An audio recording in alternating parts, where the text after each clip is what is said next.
Setiap hari kita menghirup udara yang terlihat bersih.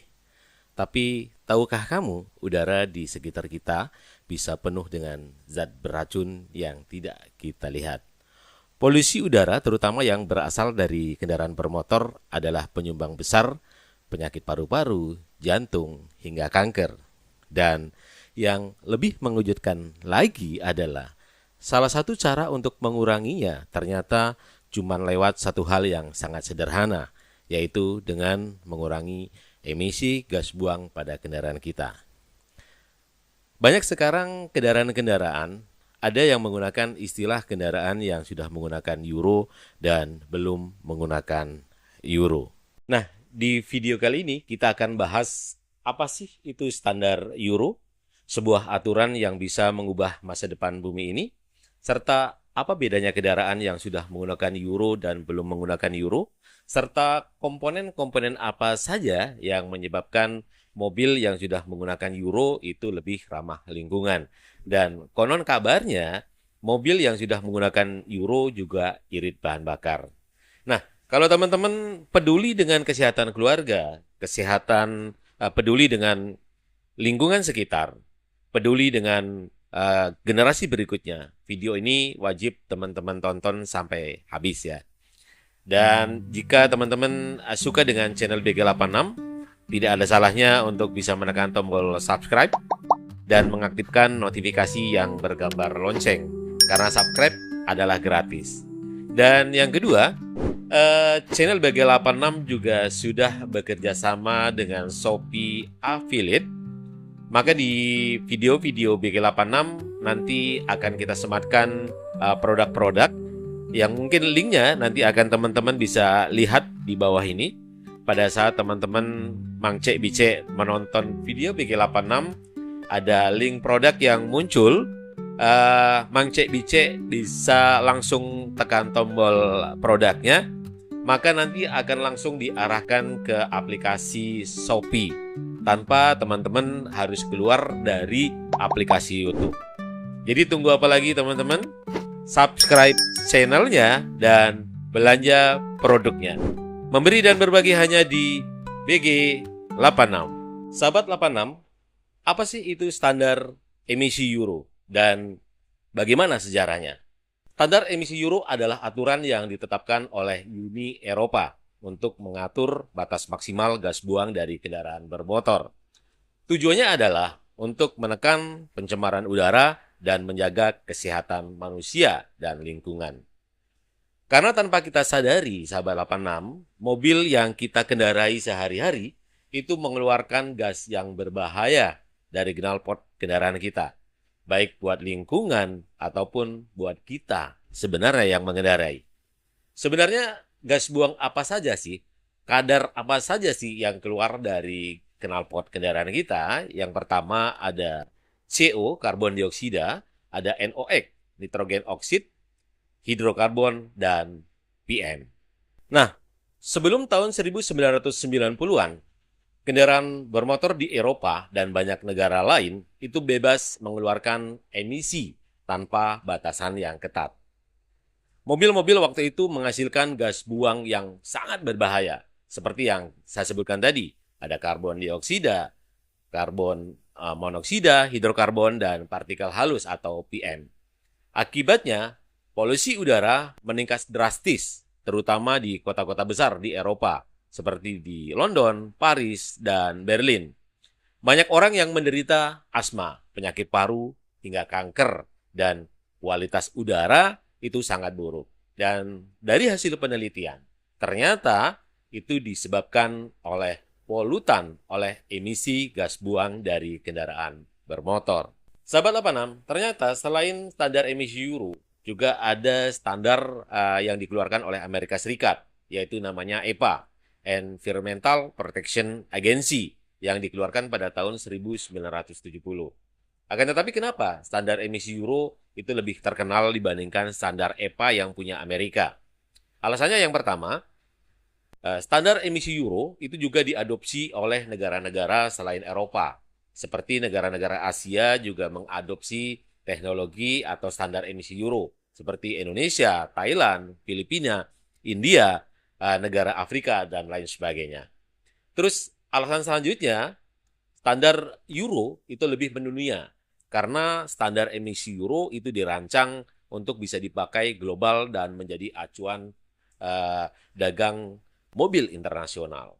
Sahabat 86, terus timbul pertanyaan, kenapa sih sebenarnya gas CO, NOx, HC, dan PM kok bisa membahayakan buat manusia, buat lingkungan juga? Yang pertama kita akan bahas terkait dengan CO atau karbon monoksida. Kapan gas CO muncul? Yaitu saat pembakaran bahan bakar yang tidak sempurna, misalnya penggunaan BBM dengan oktan yang sangat rendah. Bahayanya bagi manusia, gas CO itu akan mengikat hemoglobin dalam darah lebih kuat daripada oksigen dan mengurangi suplai oksigen ke otak dan organ vital, seperti halnya paru-paru dan jantung. Terus yang kedua, gejalanya biasanya seperti pusing, lemas, mual, kebingungan, hingga kematian dalam paparan tinggi. Dan yang sangat berbahaya, teman-teman, pada saat kita berada di dalam ruangan tertutup dan lalu lintas padat, gas CO itu sangat berbahaya dan itu bisa menyebabkan kematian.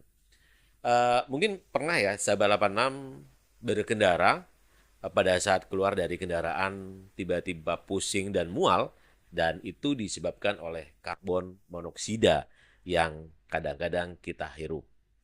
Terus yang mungkin pernah viral, mungkin teman-teman pernah melihat satu kejadian, ada seseorang yang meninggal di dalam mobil, sementara kendaraan mobilnya itu masih dalam keadaan hidup. Dan itu biasanya disebabkan oleh menghirup karbon monoksida. Kenapa bisa begitu? Mungkin pada saat kendaraan hidup ada ruangan atau ada kebocoran gas monoksida yang masuk ke ruang kabin kendaraan kita. Jadi harap berhati-hati pada saat kita berkendara, pada saat kita menggunakan mobil kita, pastikan tidak ada kebocoran gas buang yang masuk pada kendaraan kita. Karena gas seperti halnya karbon monoksida itu berbahaya sekali buat kehidupan kita dan lingkungan. Gas yang kedua adalah NOx atau nitrogen oksida.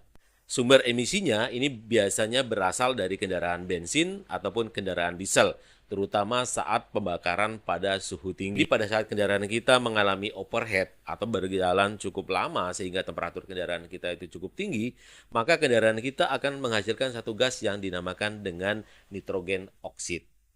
Dan bahayanya bagi kita adalah mengiritasi saluran pernapasan, menyebabkan batuk, sesak napas, dan memperburuk asma. Jadi mohon maaf buat teman-teman yang mengidap penyakit sesak napas seperti asma, gas NOx atau nitrogen oksid ini berbahaya sekali buat pengidap asma karena bisa menyebabkan batuk dan sesak napas.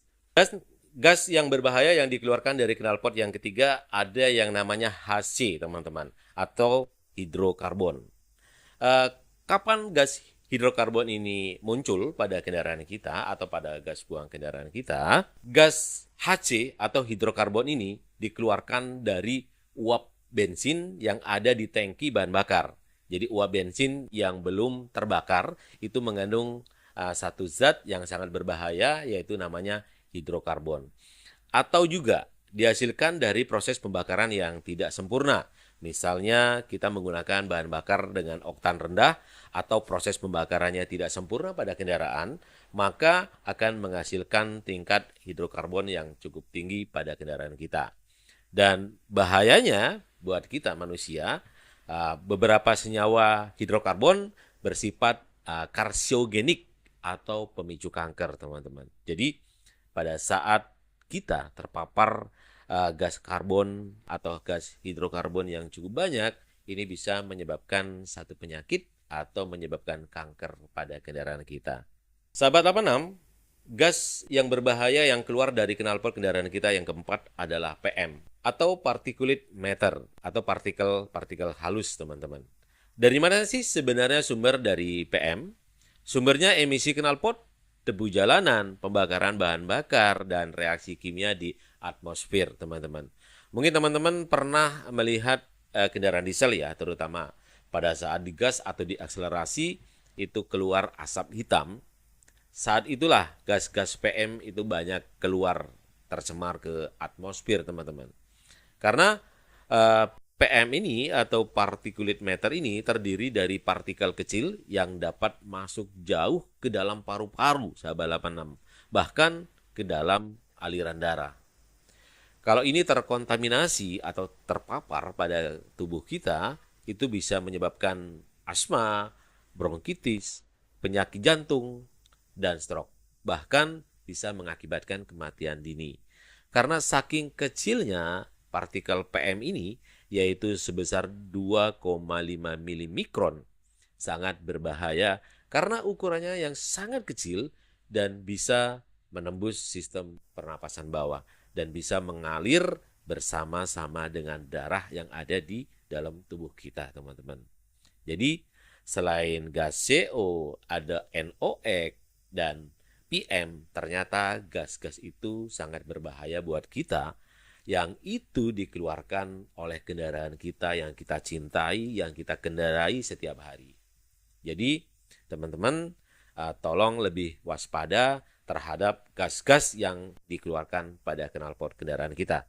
Karena kalau tidak ditangani, akan mengakibatkan kerugian pada kendaraan, juga mungkin mengakibatkan kerugian nyawa pada kita sendiri dan pada keluarga kita.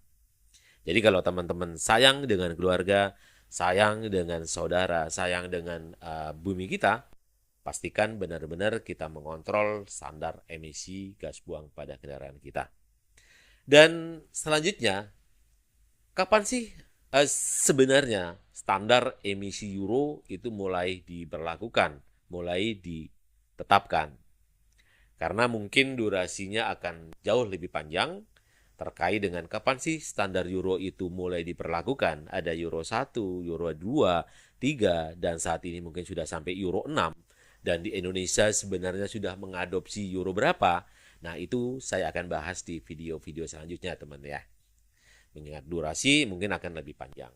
Jadi buat teman-teman, terima kasih. Inilah sharing sederhana kita terkait dengan gas-gas berbahaya yang sering keluar pada kendaraan kita.